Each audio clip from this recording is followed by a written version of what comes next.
Bonsoir à toutes et à tous et bienvenue dans ce nouveau numéro du Togo en marche. S'il est l'un des plus grands projets agricoles en Afrique occidentale de l'histoire, eh bien c'est le PPAO, le programme de productivité agricole en Afrique de l'Ouest, né de la volonté des chefs d'État et de gouvernement de la CEDEAO, non seulement pour accroître la productivité mais aussi promouvoir l'intégration régionale. Le PPAO est en fin d'exécution.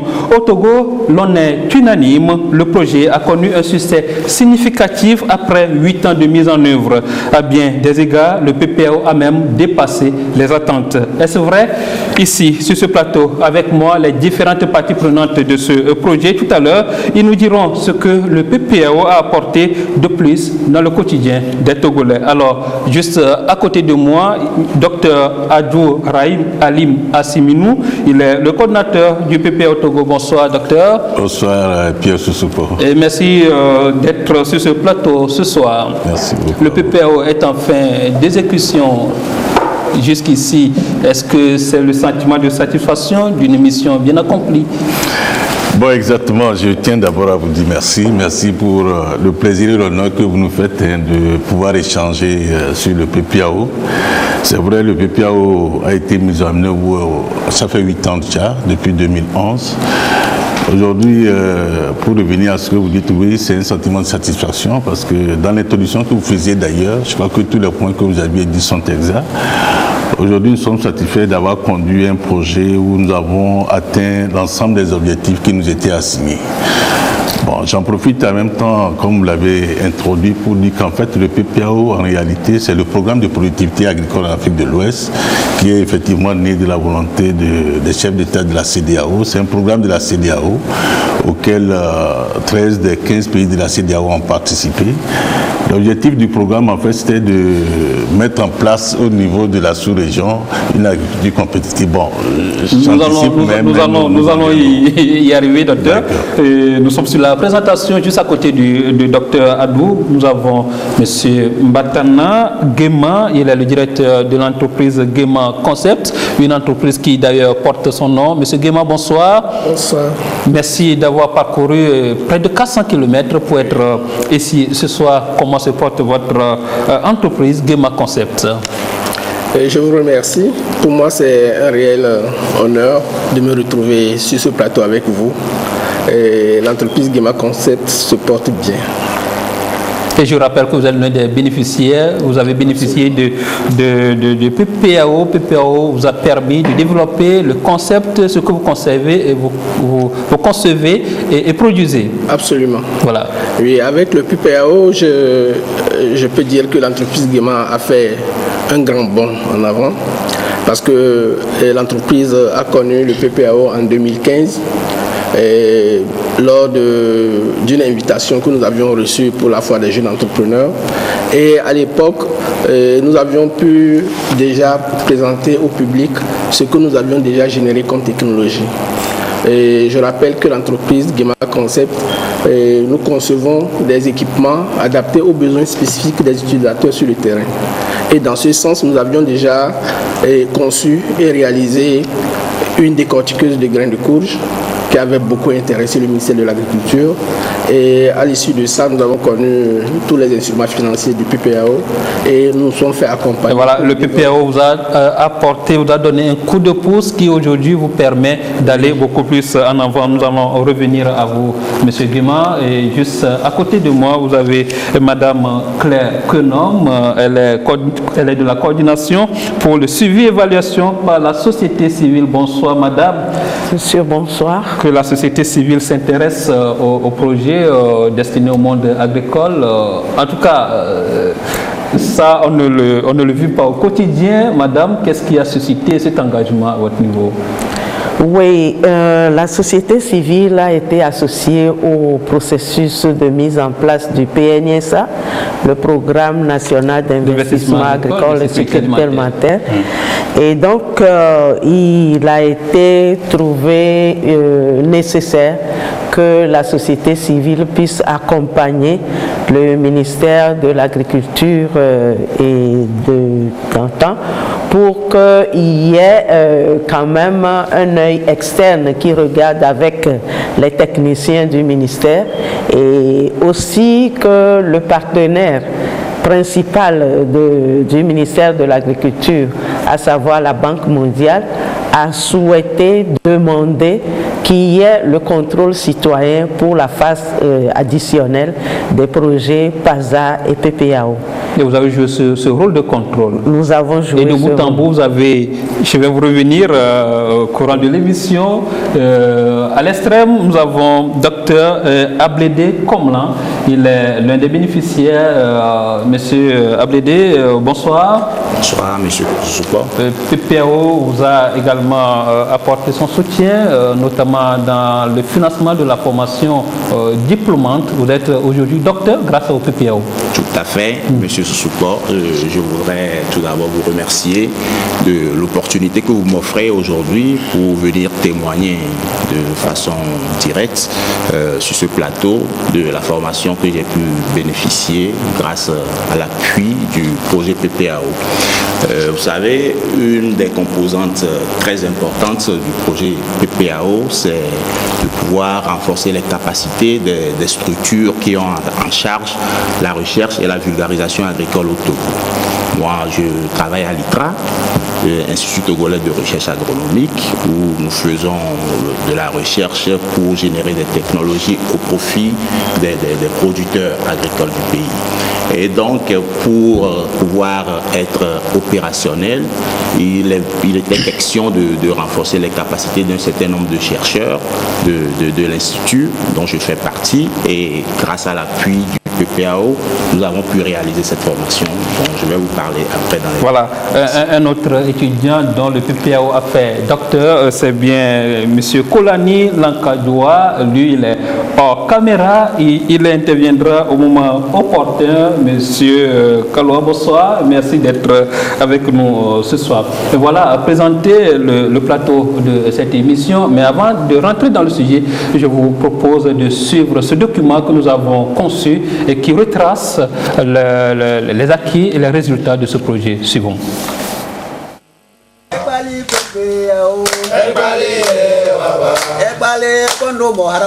Du Satisfecit, un billet unanimement décerné par toutes les parties prenantes à ce projet. Le PPAO, ou le Programme de productivité agricole en Afrique de l'Ouest, aura-t-il ainsi tenu ses promesses au Togo?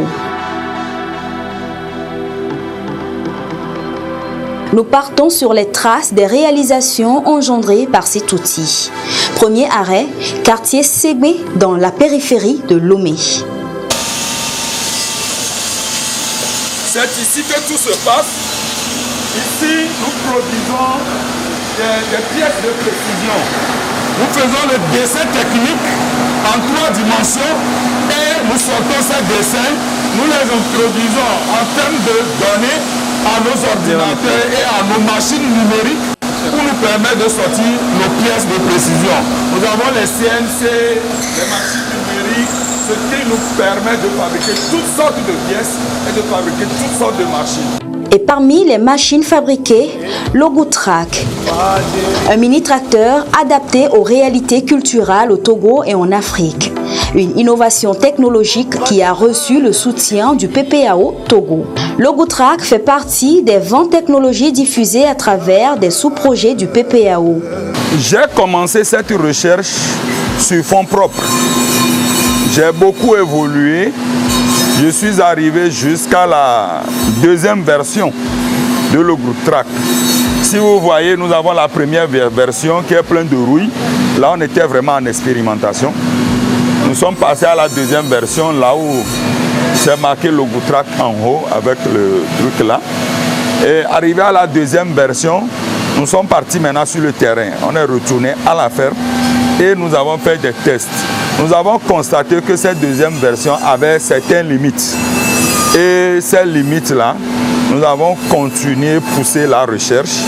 Et c'est à ce moment que nous avons eu besoin du concours du PPAO Et nous avons déposé un dossier de demande de financement et le financement est tombé. Donc nous avons terminé les travaux de recherche et nous avons commandé les matières premières pour cette troisième version de l'Ogutra que vous voyez, qui sont arrivés. Donc dès que nous avons eu à appliquer ces résultats sur ces mini-tracteurs, le résultat a été impeccable et époustouflant. Donc aujourd'hui nous sommes prêts pour vendre, fournir le mini-tracteur n'importe où il y a besoin. Dans cet atelier de Gema Concept, des machines tournent sans répit. Ici, l'on conçoit et produit des appareils de tout genre pour la mécanisation de l'agriculture.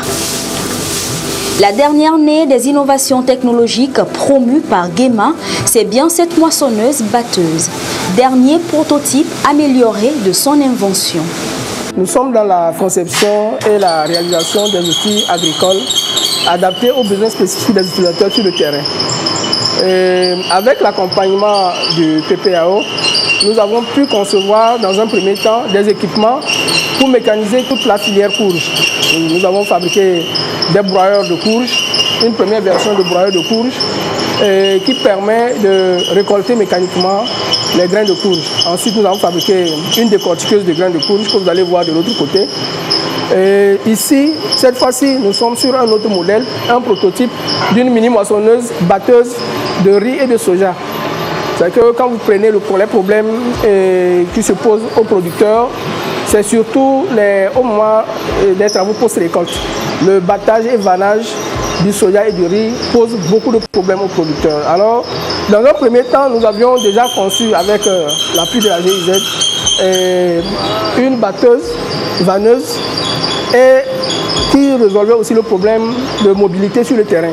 Mais cette fois-ci, nous avons voulu aller encore plus loin en nous basant sur ce que nous avons observé sur l'agriculture de conservation, et concevoir une machine qui permet en même temps de la coupe, le battage et le vannage.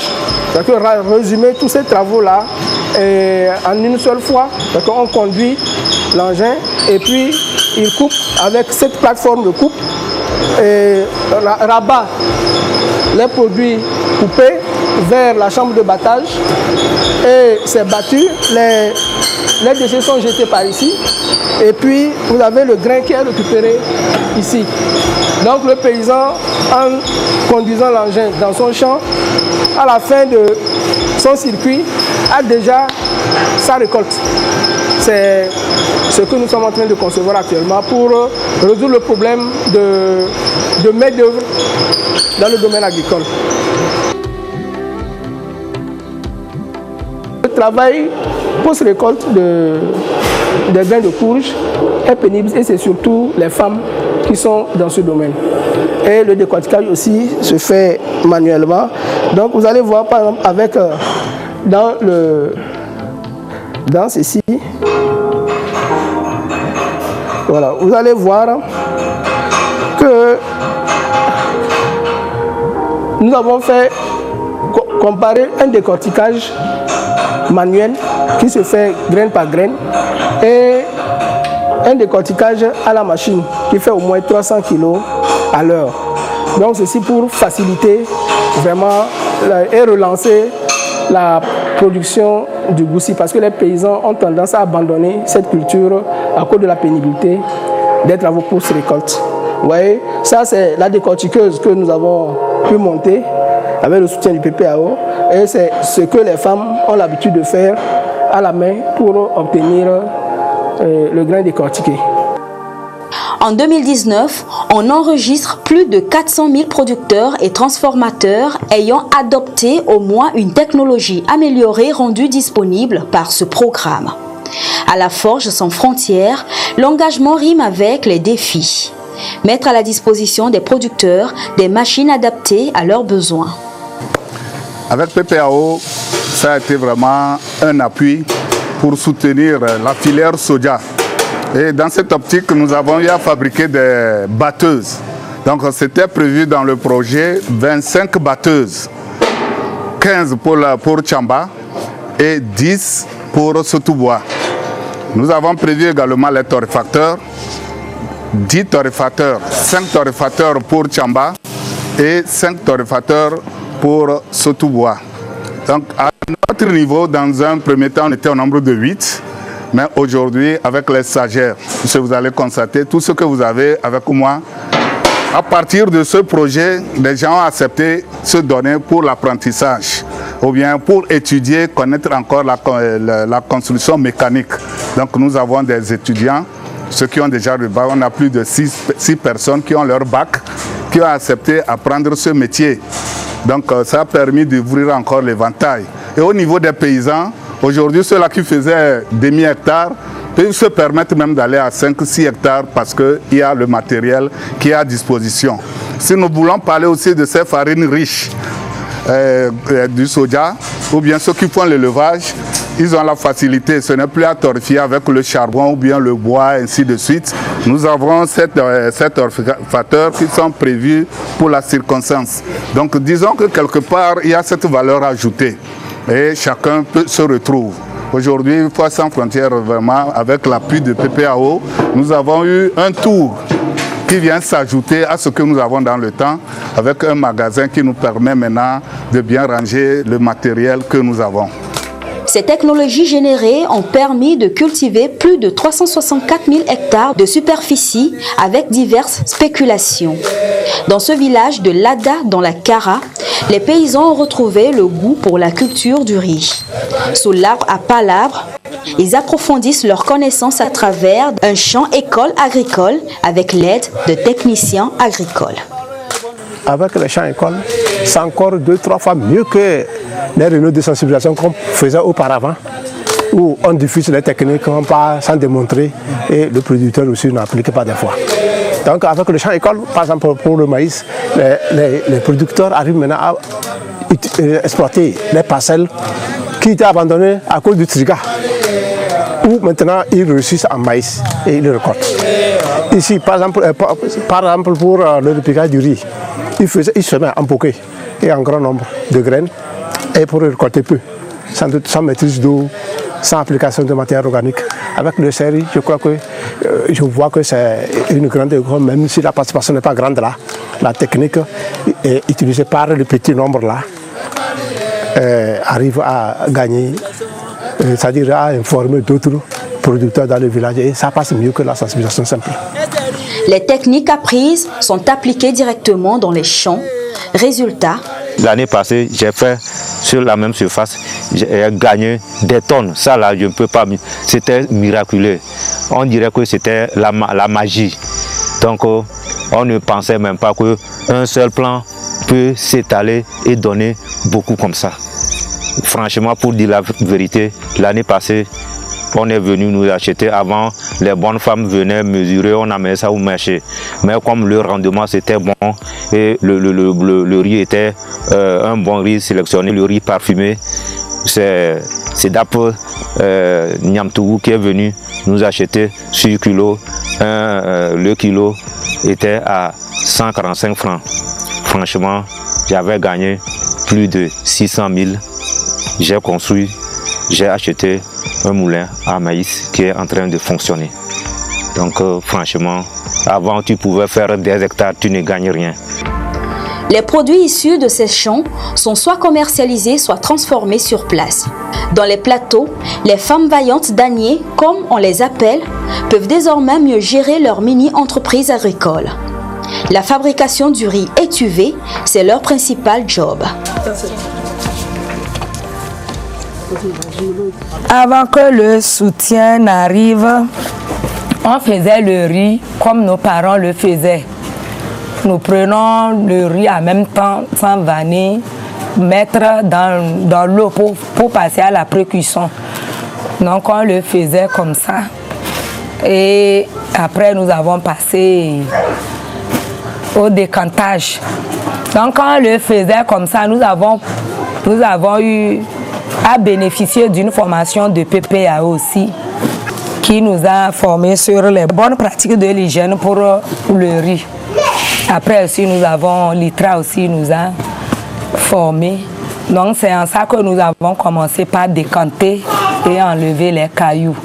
Mais pour l'étuvage, avant aussi, on mettait l'eau, un peu d'eau dans la marmite, ou on mettait directement le riz dans la marmite.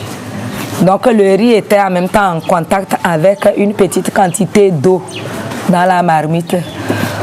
Donc après la cuisson, c'est ça qui nous faisait perdre le riz, parce que jusqu'à ce que le riz ne soit cuit, celui qui est en contact avec de l'eau en bas, lui devient de la pâte. Et ça nous fait une perte. Mais avec le tuvage, il n'y a aucune perte.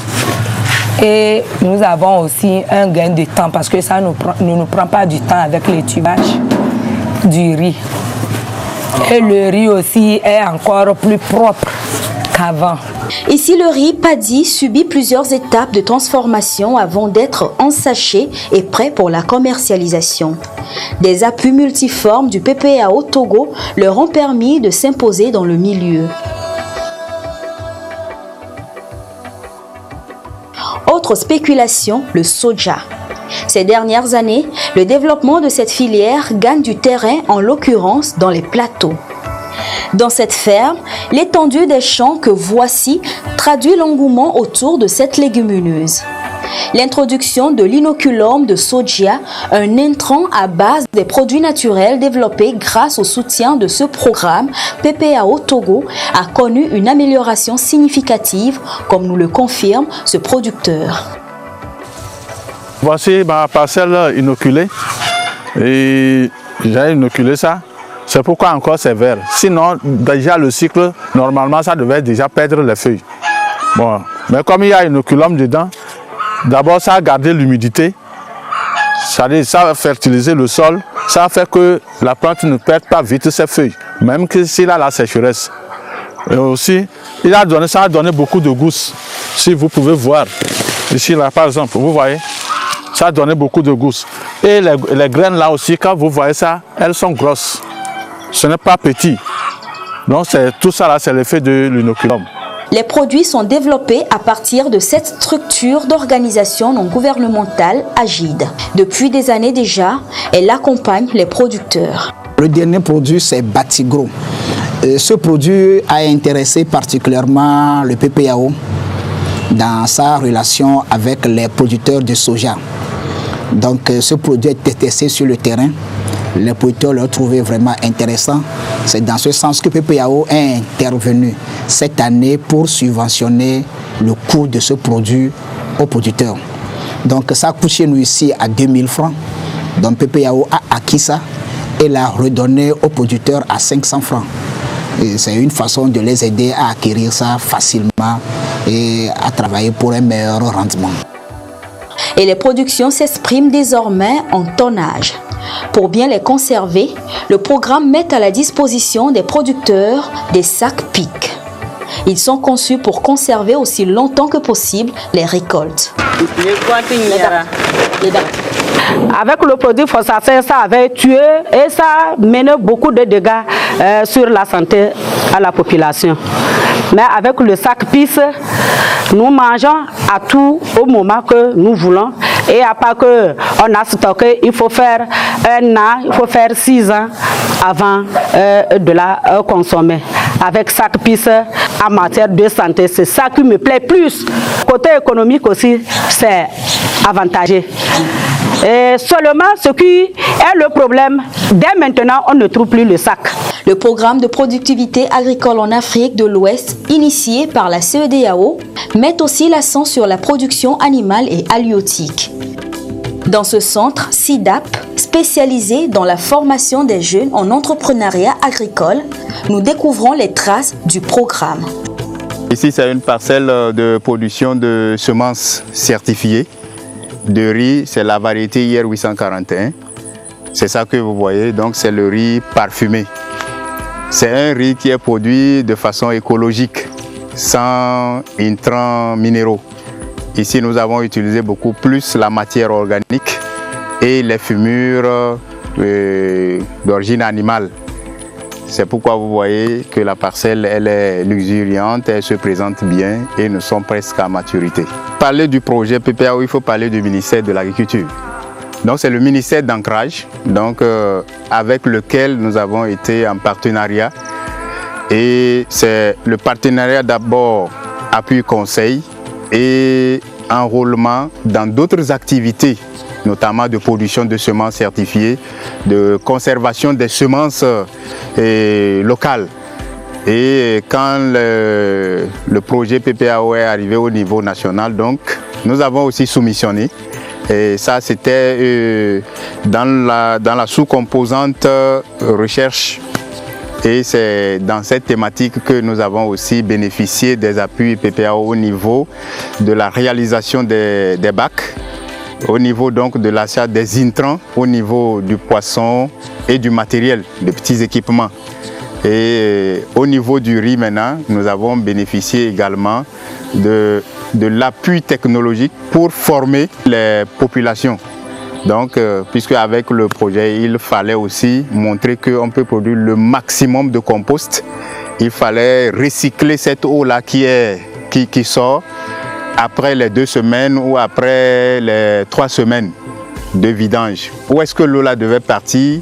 Et l'eau-là doit partir pour être recyclée au service soit du riz ou soit des légumes. Donc c'est un tableau que les jeunes peuvent faire. C'est un tableau aussi qui interpelle les uns et les autres. C'est pourquoi nous disons que cet appui, depuis 2016 qui a servi et il a eu aussi des effets. Et les bénéficiaires directs, des jeunes qui, après formation, peuvent facilement exercer leur boulot. Et les résultats sont expressifs. Le PPAO Togo est l'un des modèles d'investissement innovants qui a touché les différents compartiments du secteur agricole. Centre de recherche agronomique d'Avetonou dans les plateaux. Batim, cet ingénieur agronome de formation et ses collaborateurs veillent à la renaissance de ce centre. L'appui de ce programme amorce un début de changement dans cet univers où tout est pratiquement à refaire. Nous avons des réhabilitations qui sont en train d'être faites grâce à l'appui du PPAO. Donc vous allez voir un bâtiment qui va servir de couvoir. Et là, nous aurons à installer des incubateurs qui serviront donc à sortir les poussins, issus donc toujours de nos croisements qui se font sur la station. Nous sommes dans le laboratoire d'insémination artificielle et tout ce matériel sert à analyser le sperme qui a été collecté sur les taureaux. Vous allez voir le dispositif de collecte qui est à l'extérieur. Donc c'est là que nous collectons le sperme pour ramener ici et faire l'analyse et ensuite le stocker, le garder donc au froid pour l'insémination des vaches.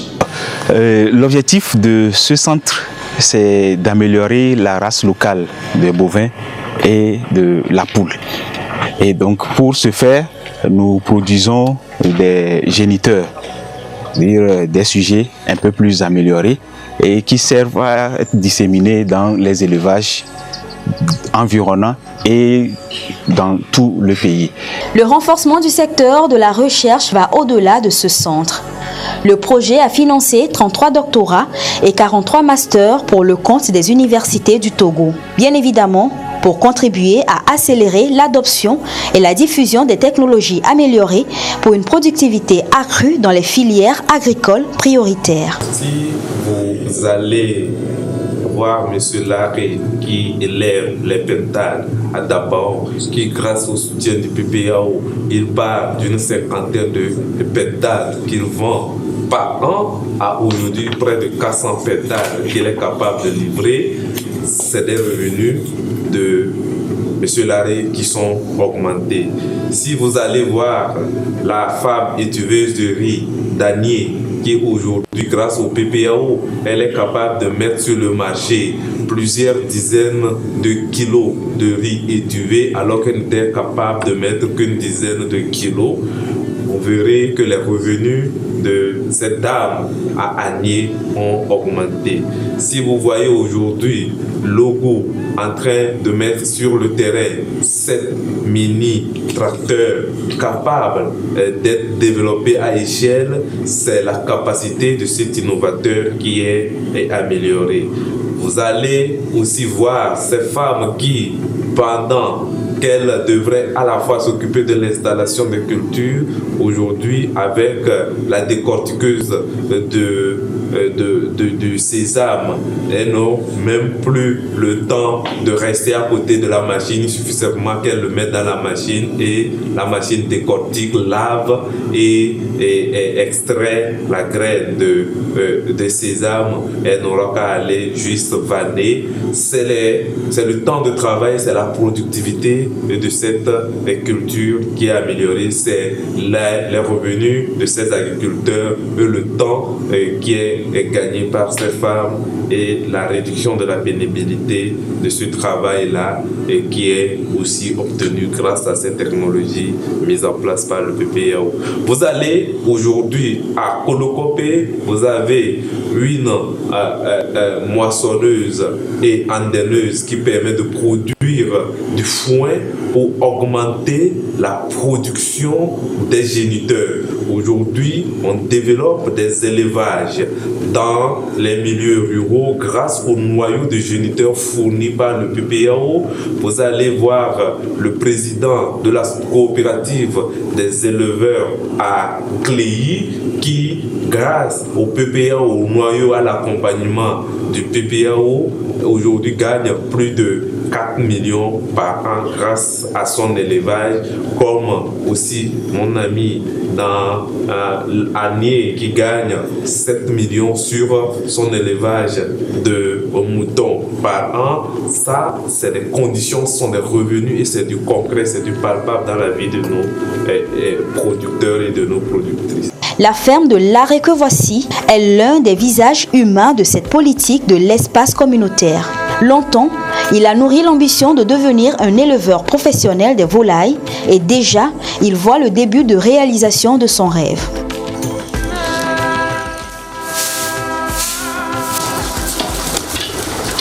Dans les années passées, tant que je n'avais pas eu les appuis comme mon PPAO, j'étais dans les poulaillers traditionnels. Aujourd'hui, je suis dans les poulaillers améliorés, dans les PTA. Je pense qu'aujourd'hui, je suis modernisé. Je suis libre maintenant pour pouvoir vendre au moins 500 à 1000 pentades à partir d'aujourd'hui. Avant, ce que je faisais, je vendais moyennement parce que je n'avais pas de moyens pour renforcer mes capacités. En ce moment-là, je vendais par an, je vendais plus de 80, 90 comme ça. Mais aujourd'hui, je sais que j'ai commencé par vendre. J'ai vendu plus de 200 pentades. Tant que ça me reste encore 400 pentades ici. L'Arrêt, comme beaucoup d'autres producteurs, peuvent-ils compter sur les acquis du PPAO pour aller loin? Une interrogation trône encore dans les têtes. Comment s'entrevoit l'après-projet? La particularité du PPAO, c'est d'avoir travaillé sur le cadre institutionnel. Et aujourd'hui, grâce à la réforme sur les engrais, les semences, les pesticides, le cadre institutionnel existe. Grâce aux formations diplômantes que le PPAO a soutenues pour un certain nombre de chercheurs, des docteurs et des spécialistes avec le master sont dans nos institutions de recherche et de vulgarisation. Ils vont continuer l'œuvre pour l'amélioration de la productivité agricole. À l'instar de bon nombre d'autres bénéficiaires, l'Arrêt est aujourd'hui directeur général de sa propre entreprise. Il compte employer des jeunes, élargir sa ferme avec d'autres projets, bien s'occuper de sa femme et veiller à une bonne scolarisation de ses 7 enfants.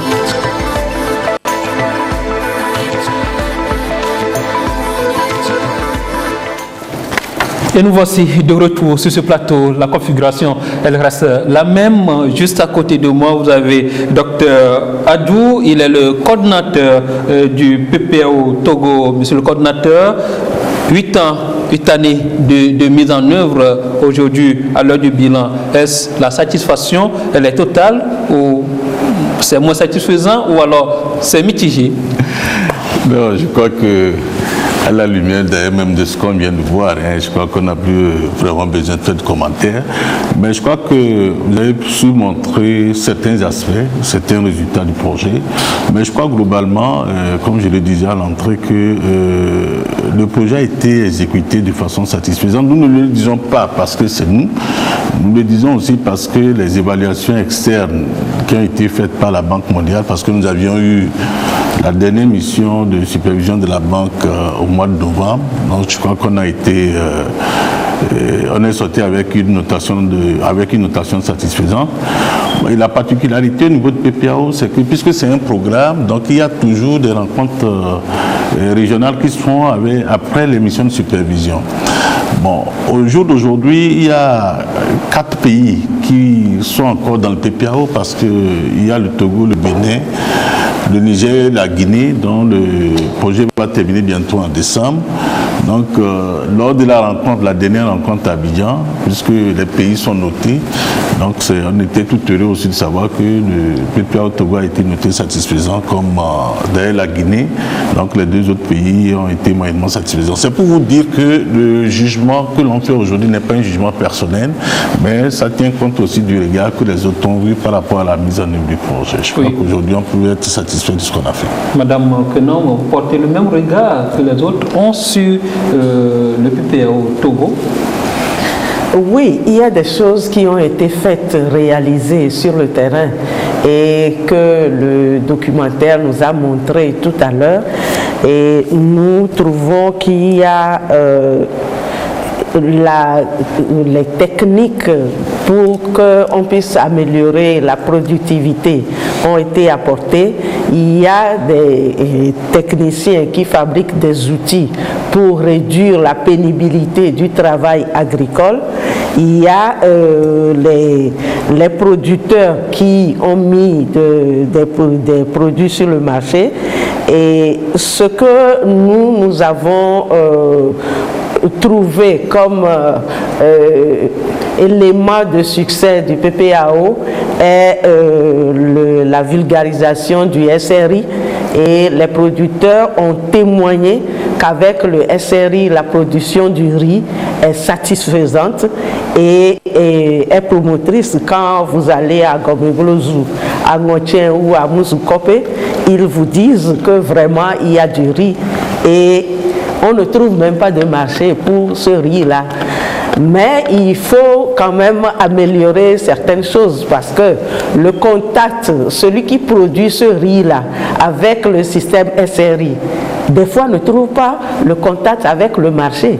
Il y a du riz sur le terrain et je trouve qu'à un moment donné, il faut un accompagnement pour que le produit qui sort de l'accompagnement de PPAO puisse être, dirais-je, entre guillemets, rentable pour le producteur.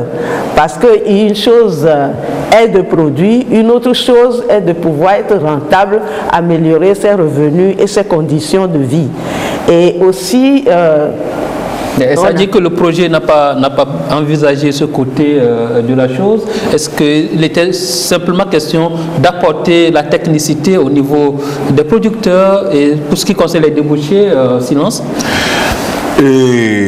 L'avantage qu'on a eu au Togo, c'est que le PPAO s'est exécuté dans le cadre du PENIASA. C'est-à-dire que en fait, les projets ont été développés dans le cadre du PENIASA de façon à ce qu'ils soient complémentaires. C'est-à-dire quand vous prenez toute la question d'écoulement des produits, elle a été prise en compte dans le projet PASA avec des instruments comme le warrantage, un certain nombre de choses qui ont été développées. Mais je crois que tous ces aspects aujourd'hui, bon, nous pourrions dire qu'avec d'ailleurs même la venue de la mise en œuvre du MIFA, je crois qu'on a toutes ces questions qui sont réglées aujourd'hui parce que quand vous prenez le MIFA qui est venu s'ajouter au paysage, toutes les imperfections que vous trouvez, parce que quand vous prenez un projet en lui seul, c'est difficile qu'il soit totalement systémique, parce qu'il ne peut pas aborder l'ensemble des problèmes. Bon. quand on les exécute dans le cadre d'un programme, avec les autres projets, il y a la complémentarité, la synergie qui fait qu'on arrive à le faire. Donc aujourd'hui, avec le PENIASA et avec le MIFA, je crois que ces questions d'écoulement sont tout de suite réglées parce que aujourd'hui, quand on voit ce qu'on fait avec le MIFA, c'est qu'on essaie, d'essayer de garantir le marché, trouver des agrégateurs qui permettent d'assurer ou de contractualiser avec les producteurs. Donc on tend vers une agriculture de marché, vers une agriculture beaucoup plus qui fait que ces petites imperfections qu'il y a eu sont aujourd'hui dans notre paysage à nous réglées par tous ces instruments qui sont là. Pour la société civile, il faut encore mieux. Oui, il faut encore mieux. Il y a eu des producteurs d'outils pour faciliter la production agricole, pour que la pénibilité soit réduite. Il y a maintenant le travail à faire pour mettre en contact ces ingénieurs, ces producteurs avec ceux qui sont sur le champ et qui cultivent, pour qu'on puisse utiliser ces outils-là et améliorer la mécanisation de l'agriculture. Oui, cela m'amène à m'adresser à M. Guéma, puisqu'il représente ici les bénéficiaires, notamment dans son secteur de conception et de fabrication des machines que vous mettez à la disposition du monde des producteurs. Qu'est-ce que vous leur proposez concrètement pour leur faciliter la tâche? Et effectivement, quand le PPAO nous a permis de générer de nouveaux équipements qui n'existaient pas dans le monde agricole, quand je prends par exemple la décortiqueuse de grains de courge ou l'extracteur de grains de courge, ce sont des équipements qui n'existaient pas. Qui n'existaient pas ou qui n'existaient pas au Togo, c'est cela? Non, qui n'existent. Bon, quand nous avons fait, puisque nous sommes adressés à l'OAPI pour des protections, et ces équipements, de toutes les façons, ici, on les avait passés. Le travail se faisait toujours de façon empirique. Et quand nous avons pu générer ces équipements, nous avons vu tout de suite que les producteurs se sont vraiment intéressés au regard de la réduction de la pénibilité et du gain de temps. Bon, maintenant, quand ils ont découvert les équipements, et beaucoup appellent de partout, parfois ils demandent combien coûte l'équipement parce qu'on veut l'avoir. Bon, étant donné que ce sont des prototypes que nous avons fait sortir, nous sommes actuellement en train d'envisager une mise à échelle, une réelle chaîne de production qui puisse multiplier ces équipements. Et à partir de là, on pourra soit les vendre, soit créer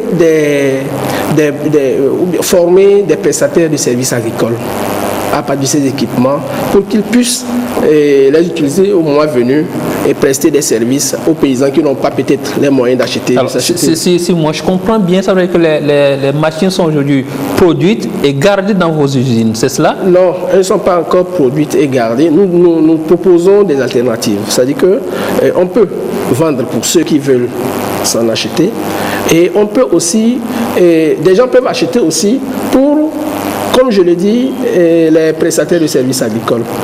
Parce que ce ne sont pas que ces équipements, il y a d'autres types tels que vous avez vu que nous sommes en train toujours de développer. Et si le paysan veut s'acheter à titre individuel, peut-être parce qu'il a les moyens, mais s'ils n'en ont pas, il peut aussi s'organiser en coopérative ou bien en groupement pour pouvoir avoir ces équipements-là et au moment venu, des prestataires peuvent leur rendre le service. Monsieur le coordinateur, qu'est-ce que le projet a prévu? Pour le projet, il faut juste générer les technologies. Maintenant, pour l'accès, qu'est-ce qui est prévu justement? Bon, parce que ça ne sert à rien de produire les machines. Exactement. Et que l'accessibilité soit difficile pour les paysans, les producteurs. C'est-à-dire qu'en fait, le PPA a travaillé sur 3 aspects par rapport aux technologies. La génération, la mise à disposition, la diffusion pour faciliter l'adoption et la facilitation de l'accès. Bon, au niveau de la facilitation de l'accès, c'est ce que je dis, nous avions plus privilégié la dimension disponibilité.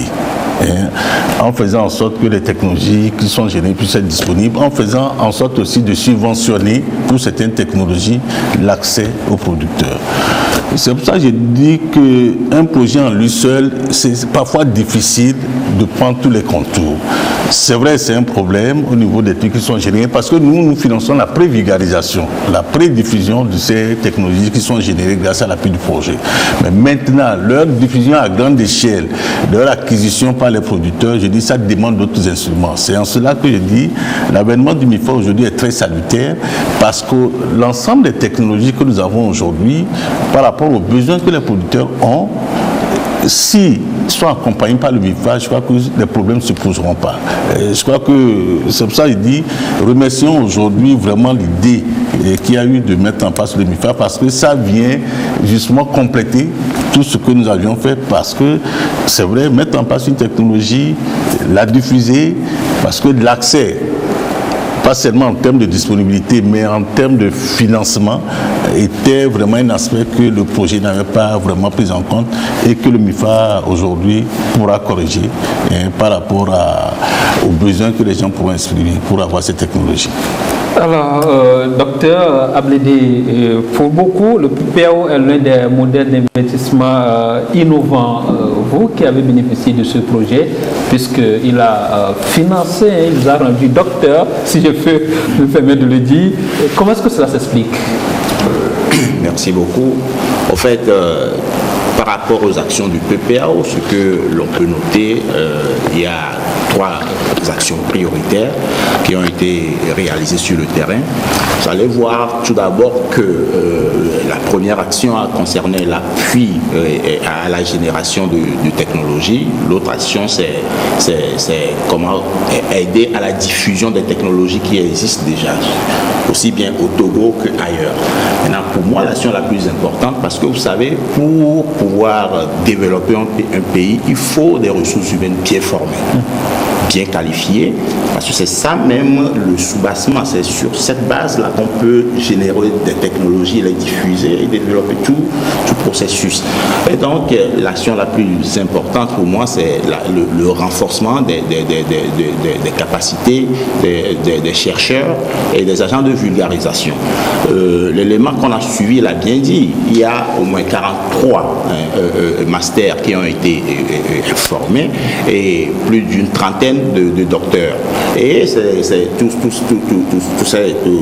ces cadres qui ont reçu cette formation, ils l'ont reçu dans plusieurs universités, aussi bien au Togo que dans la sous-région et même dans des universités européennes.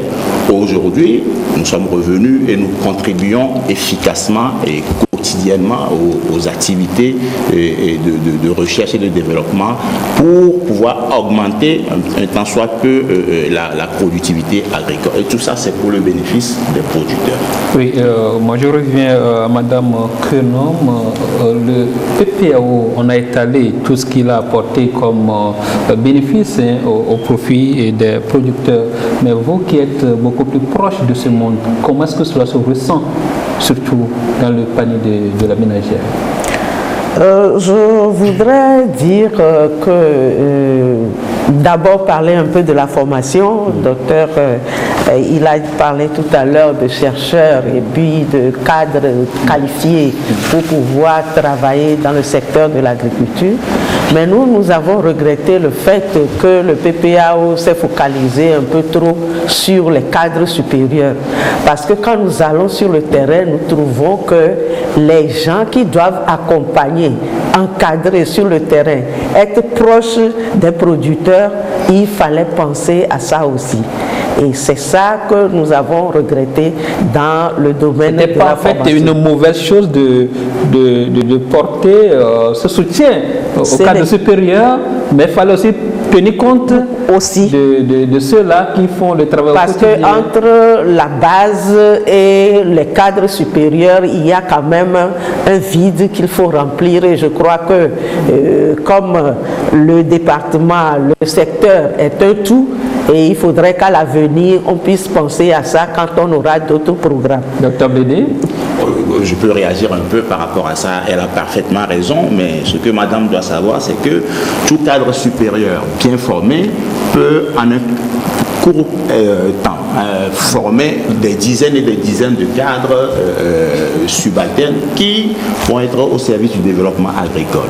Nous l'espérons. Voilà, donc tous les cadres qui ont été formés, que ce soit les masters ou bien les docteurs, ils sont là, ils vont appuyer les techniciens agricoles que l'on forme à l'EFA de Tové dans les différents centres que le gouvernement a mis en place sur toute l'étendue du territoire. On a besoin de personnel bien qualifié pour pouvoir former ces cadres qui sont très proches des producteurs. Nous concédons à cela et nous faisons la recommandation pour que ce vide-là soit comblé le plus tôt possible. Mais on m'a posé la question sur le panier de la ménagère. J'ai parlé du riz tout à l'heure. Je trouve que ce qui a été fait avec la technique SRI, pour le moment au Togo, nous avons du riz. Et si vraiment on organise cette filière-là, le Togo peut produire du riz et nourrir les Togolais et donner du riz sur le marché.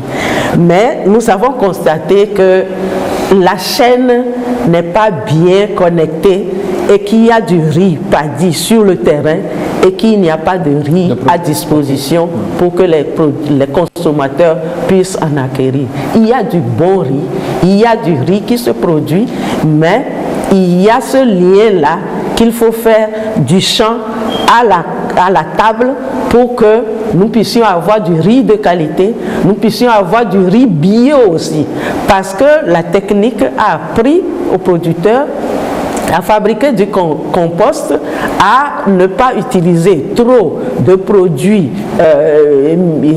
chimiques pour produire le riz, mais d'utiliser les éléments qui les entourent pour engraisser les champs et produire ce riz-là. Et je pense que là aussi, nous le disons, il faudra améliorer cette organisation, conduire la chaîne de la production à la transformation pour être commercialisée dans de bonnes conditions. Les femmes vaillantes d'Anier, elles produisent du bon riz, du riz étuvé. Mais il y a des moments donnés, la demande est plus élevée que ce qu'elles font. Vous les avez vues, elles trient à la main. Et c'est pénible. Et cela fait que il y a des gens qui viennent demander du riz, mais elles ne sont pas capables de servir la demande. Et leur riz, tout le monde mange à Imol ou Waché maintenant, elles ont du riz qui peut bien faire à Imol, mais l'appui s'est arrêté à un moment donné. Il fallait leur donner plus de tuveuses et leur trouver une trieuse optique par exemple. Peut-être que le projet n'avait pas prévu cela, mais ce sont des choses auxquelles il faut penser pour l'avenir. Ce sont des choses auxquelles il faut penser pour l'avenir. Non, vous savez, oui, toute la problématique, c'est de savoir où se limite l'appui. Parce que, vous savez, un projet, il est fait à l'échelle nationale. C'est vrai que nous travaillons avec un échantillon avec lesquels nous estimons qu'ils peuvent être porteurs de la dynamique que nous voulons. Parce que, vous savez, qu'un projet est conçu, c'est pour provoquer une certaine transformation, créer un bien-être au niveau de la population. Mais puisqu'on ne peut pas travailler avec l'ensemble de la population, on travaille avec un échantillon. Donc ces échantillons, il faut qu'eux-mêmes puissent être capables ou porteurs de ce développement. Parce que l'exemple, par exemple, des femmes vaillantes, bon, c'est vrai, dans les limites de l'appui du projet, c'est ce qu'on a pu faire. Mais en réalité, ils doivent donner la preuve qu'ils sont capables même de s'auto-développer. Et je crois que c'est c'est ce qu'on est en train de corriger actuellement, parce qu'on était resté pendant longtemps dans des logiques d'assistanat, et je crois que ça a dû peut-être endormir ou ça a dû affaiblir l'effort que les gens peuvent faire, mais je crois que le contexte ou le paradigme aujourd'hui nous permettra vraiment demain d'avoir des gens qui, avec un minimum d'appui, pourront être capables vraiment de pouvoir émerger. Alors, on annonce un nouveau programme, celui de la transformation de l'agriculture en Afrique de l'Ouest. Et ça dit que ce programme, si jamais ça venait à prendre corps, pourra solutionner ce problème auquel on assiste aujourd'hui. Bon, je crois que, aux dernières informations, c'est vrai que pour relayer le PPAO, il y avait des réflexions pour un programme de transformation de l'agriculture. Bon, je crois que les réflexions là sont dépassées aujourd'hui. On est dans un programme qui vise beaucoup plus la résilience, qui vise beaucoup plus la valorisation du numérique pour faire en sorte que tout ce qu'on a pu capitaliser au niveau du PPAO, qu'on puisse vraiment le porter à l'échelle. Quand vous prenez aujourd'hui les canaux de diffusion, les canaux de vulgarisation, ça ne permet pas vraiment de toucher à grande échelle. Bon, on se dit aujourd'hui qu'avec le numérique, il est possible d'exploiter le potentiel que cela donne pour vraiment apporter le truc à l'échelle. Vous savez, notre merci de demain, c'est la capacité qu'on aura pour les producteurs de vraiment adopter des technologies performantes qui leur permettent non seulement d'améliorer la productivité, mais d'être plus compétitifs. Comme je vous le dis, aujourd'hui, je disais que avec l'avènement du MIFLA, l'agriculture togolaise va très bientôt changer. De plus en plus, elle va être plus tournée vers le marché. Elle va être plus une agriculture contractuelle. Et pour cela, il faut vraiment qu'elle soit compétitive. Pour cela, il faut qu'elle utilise aussi beaucoup de technologies. Donc, je crois que tout ça là donnera toute une autre dynamique à l'agriculture demain. Donc, pour dire en un mot que c'est vrai, nous avons travaillé aujourd'hui à mettre en place les technologies. C'est vrai que par endroit, l'accessibilité en termes d'accès financier peut poser des problèmes, mais comme je dis, on a aujourd'hui des instruments qu'il faut pour vraiment pouvoir lancer l'agriculture sur les bases de ce que nous avions fait. Les technologies sont développées et diffusées. Vous en êtes les porteurs. Monsieur Guima, pour vous, qu'est-ce qui entrave l'adoption de cette technologie? En fait, il n'y a pas d'entrave à l'adoption des technologies. Il y a le fait qu'il faut les mettre à échelle. Il faut vraiment que ce qui a été généré puisse être multiplié et être mis à la disposition du producteur. Parce que au jour d'aujourd'hui, vous voyez, quand vous regardez sur le plan national, il y a beaucoup d'artisans qui proposent des solutions, des équipements. Mais souvent, quand vous voyez ces fabrications artisanales-là, elles ne sont pas standardisées. C'est-à-dire que vous prenez deux machines faites par un même artisan, vous enlevez une courroie par exemple, sur l'une, vous ne pouvez pas la placer sur l'autre, ça va travailler. Ça veut dire qu'il y a beaucoup de travail à faire en matière de formation, d'informatisation même de la conception des outils agricoles. Je dirais que nous avons osé, Logo Concept et Guima Concept, en 2016, nous sommes associés sur des fonds personnels pour faire venir ici un expert de Dassault Aviation pour nous former sur un logiciel de conception en 3D. Et malheureusement, il était venu juste pour un mois et il a pu nous former et il nous a laissé continuer. Et nous avons découvert à partir de cet outil que si les artisans étaient formés, si on avait des jeunes qu'on pouvait envoyer en formation pour maîtriser la conception, nous pouvons aller facilement vers l'industrialisation. C'est-à-dire qu'on va sortir du cadre de l'artisanat et proposer des outils qui sont acceptables pour le développement de l'agriculture. Et comme le disait Madame Quenom tout à l'heure, beaucoup de ces producteurs que nous avons eu à rencontrer, puisque nous étions sur le terrain, leur grand souci, c'est l'après-projet. Est-ce que l'après-projet a été bien préparé? Est-ce que ces producteurs sont préparés de sorte que quand aujourd'hui on dit le projet est clôturé, ils puissent voler de leurs propres ailes, monsieur le coordinateur? Bon, c'est ce que je vous disais tantôt, c'est-à-dire que le projet, en fait c'est un projet d'investissement au départ. Bon, pas au départ, c'est un projet d'investissement, mais auquel nous avons associé des actions d'appui. Bon, comme je dis, les appuis ont une certaine limite. Et par rapport à ça, ça veut dire qu'il y a le potentiel même que les bénéficiaires ont de pouvoir, sur la base de l'appui qu'ils ont, de pouvoir se propulser. Nous avons principalement travaillé à mettre à disposition des technologies qui, certains en ont bénéficié. Je crois que c'est de l'utilisation et de la valorisation de ces technologies qu'ils peuvent vraiment se propulser dans le développement, dans ce qu'ils veulent. Bon, nous avions travaillé, quand je prends par exemple le domaine, le secteur des semences, où nous avions vraiment beaucoup investi pour faire en sorte que, pour améliorer le taux d'utilisation des semences au niveau national. Aujourd'hui, quand vous prenez ceux qui ont utilisé les semences, parce qu'avant que nous n'intervenions, je crois qu'il y avait par endroit des gens qui ne connaissaient pas la valeur des semences certifiées. Aujourd'hui, ils le savent. Et je crois qu'aujourd'hui, les gens sont prêts à acheter les semences certifiées pour emblaver les trucs parce qu'ils savent le bien fondé de ces semences.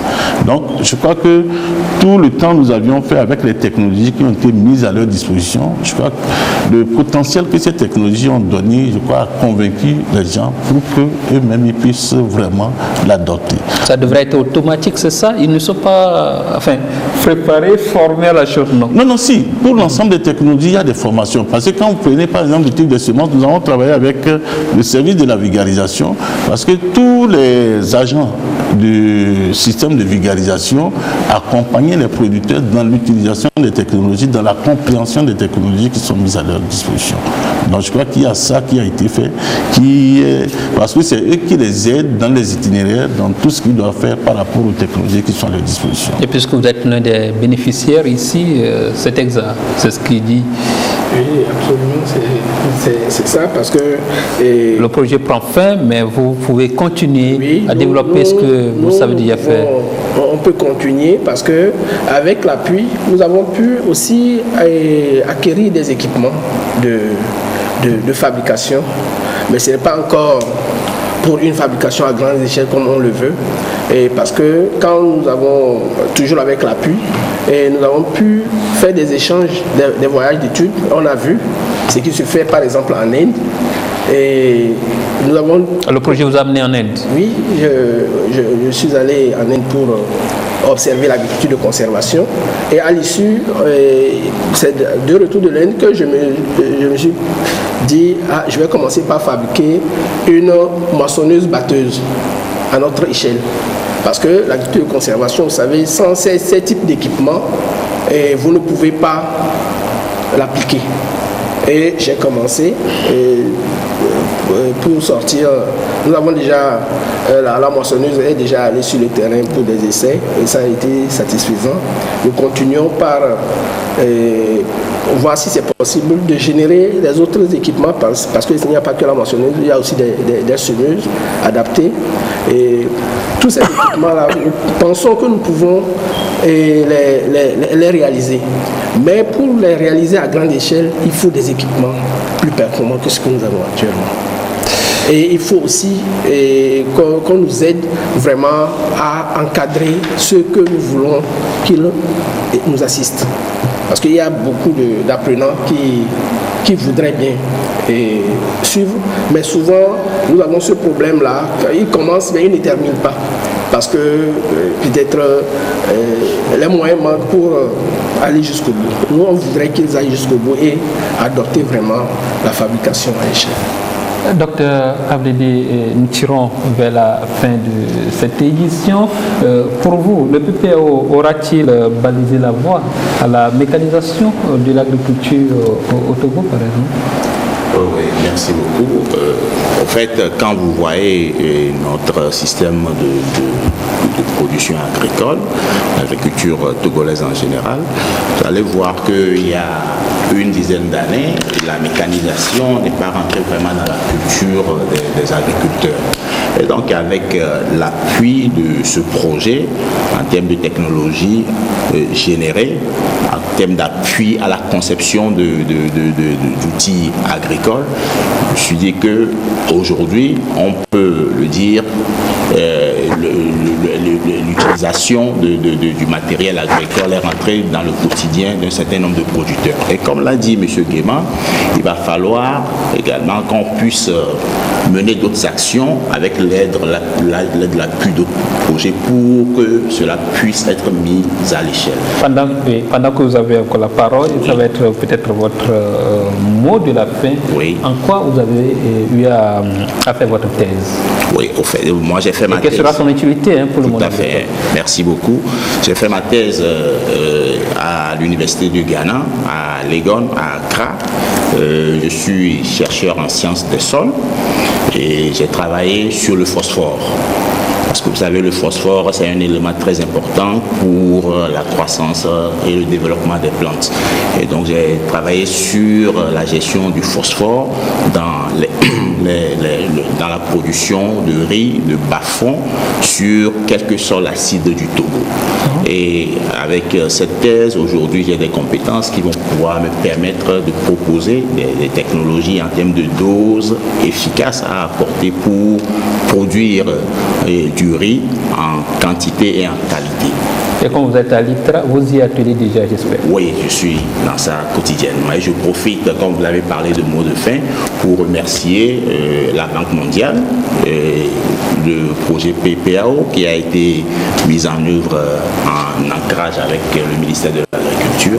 Et je remercie très vivement le Code pour tous ses appuis. Merci. Merci aussi à vous d'être passé sur ce plateau. Madame Kenom, c'est la fin de cette émission. Quel est votre mot de la fin? Bien, moi je dirais qu'il faudra pérenniser les acquis du PPAO. Le PPAO a permis d'innover, de créer la technologie pour mécaniser le secteur de l'agriculture, les activités agricoles. Mais il faut penser aussi à accompagner les producteurs pour la mise en marché de ce qu'ils produisent.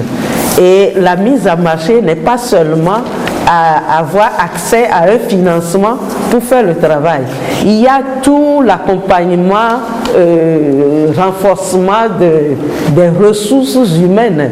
Il faudrait que le paysan togolais soit quelqu'un qui puisse avoir des objectifs donnés, qui puisse s'organiser avec d'autres pour que la chaîne soit bien huilée, c'est-à-dire que celui qui produit ne soit pas en même temps celui qui va chercher le marché, celui qui va conserver, celui qui va acheter les outils, etc.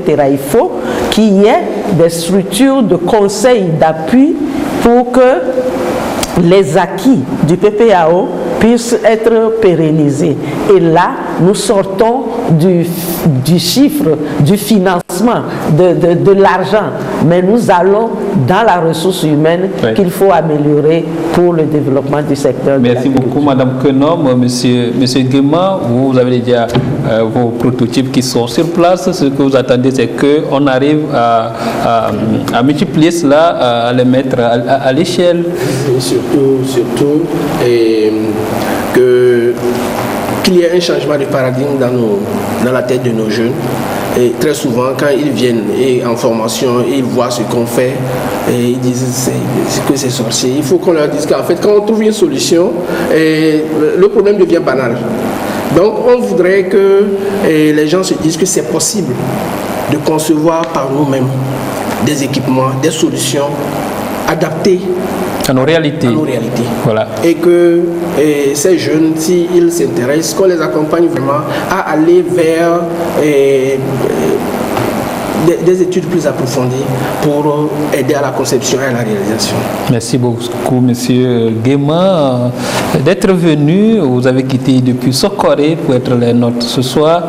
Merci en tout cas pour la disponibilité. Docteur Adou, c'est vous qui allez clôturer cette émission. Quelle est cette question que vous aviez souhaité que je vous pose et que je n'ai pas posée? Posez-la et répondez, Monsieur Adou. Bon, c'est vrai. Tout ce que je vais dire, c'est qu'aujourd'hui, c'est vrai, on va clôturer le PPAO.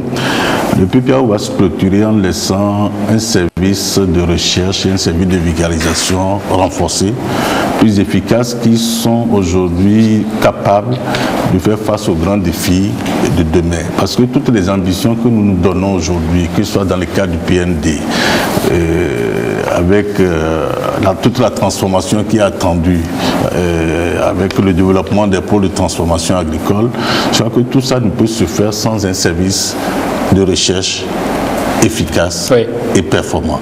Et je crois que le PPAO a contribué à cela. Voilà. Et je crois qu'aujourd'hui, qu'on a les conditions qu'il faut vraiment pour vraiment réaliser les ambitions du PND. On a les conditions qu'il faut pour réaliser les ambitions du PND, Plan national de développement. Merci à vous tous qui avez répondu à ce rendez-vous. Le prochain numéro, c'est dans un mois. Bonsoir, bonne nuit et en 2020. Au revoir.